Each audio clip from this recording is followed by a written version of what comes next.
9 रुकनी committee तश्कील दे दी। वज़ीर दाखिला Rana Sanaullah committee के सरबराह अयाज सादिक, साद रफीक, कमर जमान कायरा कमेटी में शामिल, मरियम औरंगजेब, खालिद मकबूल, मियाँ इफ्तिखार, मौलाना असद भी कमेटी में शामिल हैं। वज़ीर आज़म का कहना है कि मुज़ाकरात के लिए हमारे दरवाजे हमेशा खुले हैं, हम जमहूरी लोग हैं, बातचीत के लिए तैयार हैं, किसी को कानून हाथ में लेने की इजाज़त नहीं देंगे। वज़ीर आज़म की जानिब से ये कहा गया है। 9 रुकनी कमेटी तश्कील दे दी गई है। तफसीलात जानेंगे नुमाइंदा दुनिया न्यूज़ जावेद हुसैन हमारे साथ मौजूद हैं। जी जावेद हुसैन, बताइएगा। जी बिल्कुल, इस हवाले से वज़ीर आज़म ने जो परसों एक इजलास हुआ था जिसमें लॉ एंड ऑर्डर की सिचुएशन का जायजा लिया गया था, और इसी इजलास में जो है वो शाम में जो इत्तेहादी जमातें हैं उनके रहनुमाओं को भी मदऊ किया गया था, और इसमें ये फैसले किए गए कि वज़ीर दाखिला राना सनाउल्लाह की ज़ेर सदारत 9 रुकनी कमेटी तश्कील दे दी है, और कमेटी जो है वो लॉन्ग मार्च के हवाले से अमन व अमान कायम रखने और सियासी बातचीत के लिए जो है वो कायम की गई है। और इस हवाले से वज़ीर आज़म की जो बयान है वो सामने आया है कि उन्होंने कहा है कि अगर लॉन्ग मार्च से मुतालिक किसी ने बात करनी है तो कमेटी से की जाए, और उन्होंने ये भी कहा है कि मुज़ाकरात के लिए हमारे दरवाजे हमेशा खुले हैं और हम जमहूरी लोग हैं, बातचीत के लिए तैयार हैं। इस 9 रुकनी कमेटी की जो तफसीलात हैं उसमें मजीद जो है वो तफसील सामने आई है, जिसमें जो अरकान है जिसमें राना सनाउल्लाह, मरियम औरंगजेब, ख्वाजा साद रफीक, सरदार अयाज सादिक, कमर जमान कायरा, मौलाना असद महमूद, मियाँ इफ्तिखार और हनीफ अब्बासी जो हैं वो इस कमेटी में शामिल होंगे, जबकि एमकेएम की जानिब से खालिद मकबूल सिद्दीकी को इस कमेटी का हिस्सा बनाया गया है। और ये 9 रुकनी कमेटी है जो कि पीटीआई का जो लॉन्ग मार्च है उस हवाले से बातचीत करेगी, और जो कानूनी मुशावरत है वो भी इसी कमेटी से की जाएगी। जी 9 रुकनी कमेटी तश्कील दी गई है। जावेद हुसैन, बहुत शुक्रिया आपका। तहरीक इंसाफ का लॉन्ग मार्च आज दूसरे रोज लॉन्ग मार्च का आगाज शाहदरा से होगा। इमरान खान की क़यादत में लॉन्ग मार्च कुछ देर बाद शाहदरा से शुरू होगा और शाहदरा से शुरू होकर फिरोजवाला पहुंचेगा। और गुज़िश्ता रोज़ लॉन्ग मार्च का आगाज़ हुआ था लाहौर लिबर्टी चौक से, और आपको बताएं कि अभी शाहदरा से कारवां रवाना होगा इस्लामाबाद के लिए, और मुख्तलिफ शहरों से होता हुआ इम्कान ये जाहिर किया गया है 4 नवंबर को ये काफिला इस्लामाबाद पहुंचेगा। तफसीलात जानेंगे, हमारे नुमाइंदे हमारे साथ मौजूद है, लियाकत अंसारी हमारे साथ मौजूद है शाहदरा से, जबकि शेख ज़ैनुल आबिदीन ने हमें फिरोजवाला से ज्वाइन किया है। सबसे पहले लियाकत अंसारी से जानेंगे, बताइएगा लियाकत अंसारी, कब तक काफिला यहाँ से रवाना होगा? देखिए, शाहदरा चौक में इस वक्त तहरीक इंसाफ के लॉन्ग मार्च के हवाले से मैदान सज चुका है। यहाँ पर पार्टी परचमों की बहार नज़र आ रही है। पार्टी परचम, बैनर्स, फ्लैक्सेस और इमरान खान की कदावर तस्वीर मौजूद है। यहाँ पर 4 मुख्तलिफ स्टेज बनाए गए हैं इमरान खान के इस्तकबाल के लिए। जमान पार्क से जब वो अपनी रहायशगाह से शाहदरा चौक पहुँचेंगे तो यहाँ पर पार्टी के सीनियर रहनुमा गुलकार अबरारुल हक, यासर गिलानी, शेखुपुरा से अली असगर बंडा और दीगर अरकान असम्बली और पार्टी के टिकट होल्डर जो है अपने अपने इलाके के कारकुनों और अवाम के साथ उनका इस्तकबाल करेंगे।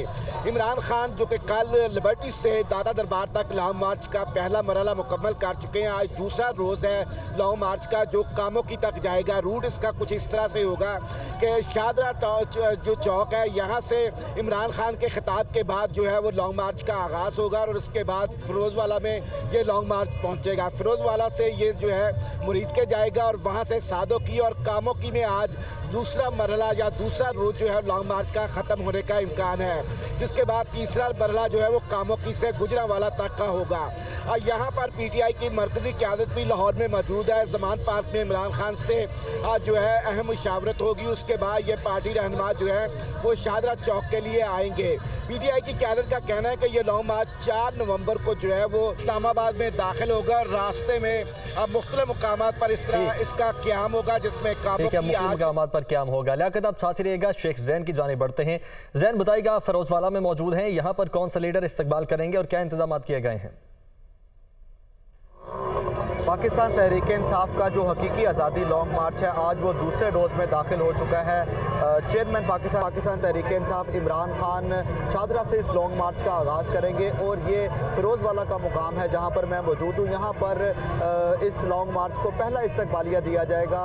लॉन्ग मार्च अपना पहला पड़ाव यहाँ पर करेगा, और इमरान खान इस लॉन्ग मार्च की क़यादत करते हुए यहाँ पर मुख्तसर खिताब भी करेंगे, क्योंकि अभी तक बाकायदा तौर पर लॉन्ग मार्च का आगाज़ नहीं हो सका। दिन 11 बजे का वक्त दिया गया था, 1 घंटे से ज़ायद का वक्त गुजर चुका है, और ये आमतौर पर देखा भी गया है कि जितने भी सियासी जलसे होते हैं वो जो मुकर्रर करदा वक्त होता है उससे थोड़ा ताख़ीर से शुरू होते हैं, तो इसलिए जो कारकुनान है वो भी थोड़ा ताख़ीर से इस फिरोज़वाला के मुकाम पर आ रहे हैं, क्योंकि अभी इस फिरोज़वाला के मुकाम पर इस लॉन्ग मार्च को आने में मज़ीद 1 से 1.5 घंटे का वक्त दरकार है। तो इसलिए अभी जो मरकज़ी क़यादत है वो यहाँ पर नहीं पहुँच सकी, लेकिन जो कारकुनान है वो बड़ी तादाद में टोलियों की शक्ल में यहाँ पर पहुँच रहे हैं। मुकामी जो यहाँ पर मेंबर सूबाई असम्बली और कौमी असम्बली हैं वो जो टोलियों में क़यादत करते हुए कारकुनान यहाँ पर टोलियों की सूरत में पहुँच रहे हैं। ज़ैन हमारे साथ मौजूद है, लियाकत अंसारी भी हमारे साथ मौजूद है, आप दोनों का बहुत शुक्रिया।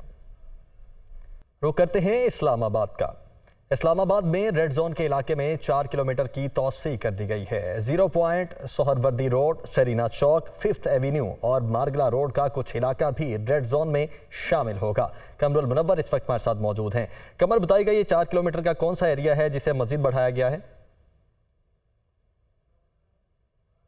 जी, इससे कबल जो था रेड जोन में जब दफ़ा 144 को नाफिज किया जाता था, सिर्फ रेड जोन जहां पे अहम इमारतें मौजूद थी और डिप्लोमेटिक इनक्लेव मौजूद था, इसके अलावा जो दूसरी मारगला रोड तक का रास्ते से सिर्फ वो रेड जोन का हिस्सा होता था। लेकिन अब क्योंकि लॉन्ग मार्च, हकीकी लॉन्ग मार्च जब यहाँ पर पहुँचना है, तो उसकी वजह से रेड जोन के जो हसार है, जो रेडियस है, उसमें तोसी कर दी गई है और ये 4 किलोमीटर का जो बैरूनी हसार है इसको भी रेड जोन में शामिल कर दिया गया है। वजारत दाखिला में ये इजलास हुआ था जिसके बाद ये फैसला किया गया था, क्योंकि इससे 5 किलोमीटर का जो फासला है अगर वो तय किया जाए तो वही जगह आ जाती है जहां पे पाकिस्तान तहरीक इंसाफ ने इजाज़त तलब की थी और NOC मांगा था। इसी वजह से अब ये जो एरिया है इसको 4 किलोमीटर का जो हसार है इसको भी रेड जोन का हिस्सा करार दे दिया गया है, जिसमें 0 पॉइंट से ये एरिया शुरू होगा और इसी रेडियस के साथ घूमता हुआ खैबान सोहरवर्दी और उसके अलावा मारगला रोड, जबकि दूसरी जानिब 5th एवेन्यू और बरी इमाम का जो इलाका है ये भी रेड जोन में अब शामिल होगा। इसके लिए इसी तरह नफरी की डिप्लॉयमेंट जो है वो भी की जाएगी। पहले बैरूनी हसार जो है वो बनाए जाएंगे और रेड जोन के, क्योंकि रेड जोन अब 4 किलोमीटर उसमें तोसी कर दी गई है, तो तमाम नफरी को यहीं पर जो है वो तैनात किया जाएगा। अगर जो ये लॉन्ग मार्च के शुरुका इन्होंने रेड जोन में दाखिल होने की कोशिश की तो 0 पॉइंट, इसके अलावा Margalla road, Khayaban Suhrawardy, 5th avenue ये वो जगह होगी जहां पर पुलिस इनको रोकने की कोशिश करेगी, इन मुकामात पर पुलिस रोकने की कोशिश करेगी। बहुत शुक्रिया, आप हमारे साथ मौजूद थे कमर। लाहौर का रुख करते हैं। शेख रशीद ज़मान पार्क में मीडिया टॉक कर रहे हैं कि हमारे साथ चलें और हमारा रोजनामचा डालें। और पहले भी राना सनाउल्लाह की पूरी कोशिश रही है कि हालात को ख़राब करें। परवेज़ इलाही मेरे दोस्त हैं, भाइयों जैसे तल्लकात हैं। मैं उनको कहना चाहता हूँ ये FIA पंजाब के थानों में क्या कर रही है। FIA का पंजाब के थानों में कोई काम नहीं है। FIA के अपने थाने हैं, अपने ऑफिसेज हैं। मुल्क खाना जंगी की तरफ ये ले जाना चाहते हैं, ये हार गए हैं। कल लाहौर में इमरान खान का जो तारीख़ी इस्तकबाल हुआ है, पिंडी में पाकिस्तान की सियासत का बेशक हो जाऊँ या ना गिरफ्तार हूँ, तारीख़ी इस्तकबाल होगा। और मेरी खान साहब से फ़ोन पे बात हो गई है और मेरी मुलाकात ज़रूरी नहीं है, हमने सिर्फ पिंडी का रूट तय करना है। वो बुध को मैं बता दूंगा कि हमने रवात में इस्तकबाल करना है कि कहाँ इस्तकबाल करना और हमारा रूट क्या होगा। और अगर मैं ना हुआ तो राशिद शफीक होंगे, राशिद शफीक ना हुआ तो PTI का एक वर्कर जो है वो पहरा देगा इमरान खान के साथ, क्योंकि ये कौमी गैरत का सवाल है। जो नस्ली और असली होता है वो मुकाबले के वक्त, इम्तहान के वक्त। आगे बढ़ेंगे। फैसल वावडा की प्रेस कॉन्फ्रेंस और पार्टी रुकनीत का मामला। PTI फैसल वावडा की बुनियादी जमाती रुकनीत खत्म कर दी गई। फैसल वावडा की जमाती रुकनीत के खात्मे का बाज़ाब्ता नोटिफिकेशन जारी कर दिया गया। अली जैदी ने फैसल वावडा को शोकाज नोटिस जारी किया था। शोकाज नोटिस में फैसल वावडा से 2 रोज में जवाब तलब किया गया था और वक्त मुकर्रर में जवाब जमा न करवाने पर उनकी जमाती रुकनीत खत्म कर दी गई है। तफसीलात जानेंगे यासिर मलिक से। जी यासिर, बताइएगा। जी बिल्कुल, फैसल वावडा की प्रेस कॉन्फ्रेंस और पार्टी रुकनीत मुअत्तल करने का ये मामला है। फैसल वावडा को जो पाकिस्तान तहरीक इंसाफ ने अपनी जमात से निकाल दिया है, उनकी जो बुनियादी जमाती रुकनीत है वो ख़त्म कर दी है और फैसल वावडा की जमाती रुकनीत के खात्मे का बाज़ाब्ता नोटिफिकेशन जो है वो जारी कर दिया गया है। तहरीक इंसाफ सिंध के सदर अली जैदी की जानिब से पार्टी पॉलिसी के खिलाफ वर्जी पर फैसल वाडा को शो का नोटिस जो है वो जारी किया गया था और शो का नोटिस में फैसल वाडा से 2 रोज में जवाब तलब किया गया था।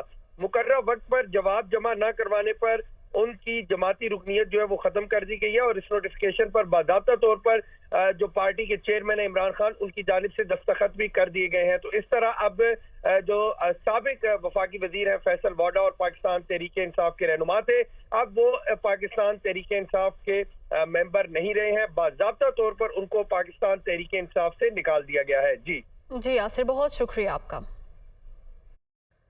लॉन्ग मार्च के हवाले से इस्लामाबाद पुलिस ने होटल्स और गेस्ट हाउसेस के लिए हुक्मनामा जारी कर दिया है।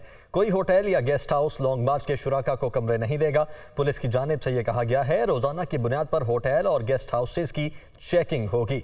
जिस होटल ने लॉन्ग मार्च में शरीक शख्स को कमरा दिया उसके खिलाफ सख्त कार्रवाई की जाएगी। पुलिस की जानिब से यह बताया जा रहा है। तो इस्लामाबाद पुलिस ने होटल्स और गेस्ट हाउसेस के लिए एक हुक्मनामा जारी कर दिया गया है जिसके मुताबिक कोई होटल या गेस्ट हाउस लॉन्ग मार्च के शुराका को कमरे नहीं देगा। वज़ीर आला पंजाब चौधरी परवेज इलाही की ज़ेर सदारत आला सतह का इजलास। वज़ीर आला ने सैलाब मुतासरीन की बहाली के लिए 12 अरब के फंड्स की मंजूरी दे दी। घरों और लाइफ स्टॉक के नुकसानात के इजाले के लिए 10 अरब रुपए मुख्तस। और इस हवाले से वज़ीर आला का कहना है कि वफाकी हुकूमत के सैलाब मुतासरीन को इमदाद न देना अफसोसनाक है।